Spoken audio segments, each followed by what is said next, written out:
ZP निवडणुकीमध्ये भाजपच मोठा पक्ष, पंचायत समितीच्या 100हून अधिक जागा महायुतीला. 2017चा विक्रम भाजपनं यंदा मोडला, मुख्यमंत्री देवेंद्र फडणवीसांचं वक्तव्य. महाविकास आघाडी कुठेही दिसत नाही, त्यांच्याकडे लढण्याची इच्छाशक्ती नाही.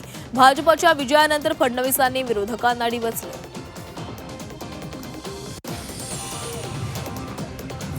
मेहू डॉन म्हणत आमदार महेंद्र दळवींनी सुनील तटकरेंना डिवचलं. विरोधकांना आत्मपरीक्षण करण्याचं आवाहन.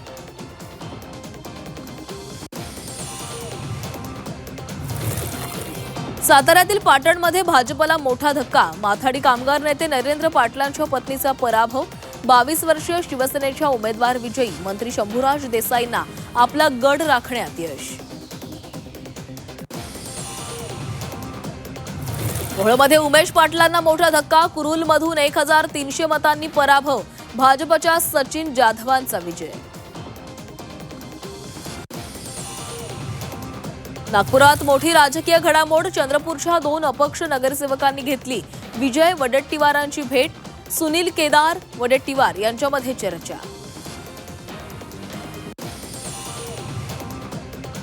दहावी आणि 12वीच्या परीक्षेच्या कालावधीमध्ये बेस्टकडून जादा बस सोडण्यात येणार. परीक्षेच्या काळामध्ये विद्यार्थ्यांचा प्रवास सुरक्षित व्हावा यासाठी बेस्टनं अतिरिक्त बस सोडण्याचा निर्णय घेतला.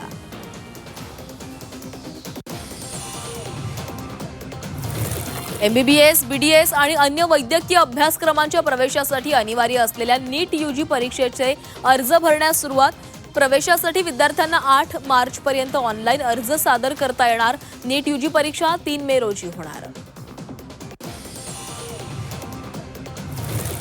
कामा रुग्णालयामध्ये CSSD सुरू करण्यात येणार. सर्व शस्त्रक्रिया उपकरणं, वैद्यकीय साहित्य आणि इतर साधन सामग्री यांचं निर्जंतुकीकरण शास्त्रशुद्ध आणि नियंत्रित पद्धतीने होणार. CSSD विभाग सुरू करण्यासाठी 2 कोटी रुपयांचा खर्च.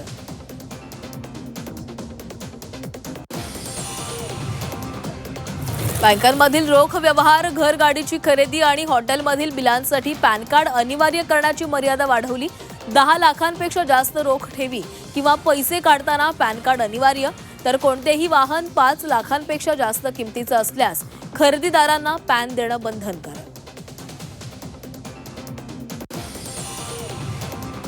गेल्या 2 वर्षात DGCAनं अनुसूचित व्यावसायिक विमान कंपन्यांना 352 कारणे दाखवा नोटिसा बजावल्या. इंडिगो आणि एअर इंडियाला 84 कारणे दाखवा नोटिसा. एअर इंडिया एक्सप्रेसला ही 65 कारणे दाखवा नोटीस. उपनगरीय रेल्वे सेवेसाठी 238 नवीन AC लोकल खरेदी करण्यात येणार. नमुना लोकल 2.5 वर्षामध्ये तयार होईल. मुंबई रेल्वे विकास महामंडळाच्या वरिष्ठ अधिकाऱ्यांची माहिती.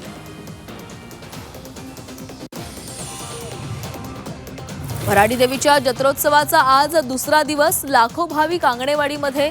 नेते मंडळीही भराडी देवीच्या चरणी लीन. T20 वर्ल्ड कप स्पर्धेमध्ये 15 फेब्रुवारीला भारत-पाकिस्तान सामना होणार. ICCच्या तंबीनंतर नरमलेला पाकिस्तान भारतासोबत खेळायला तयार.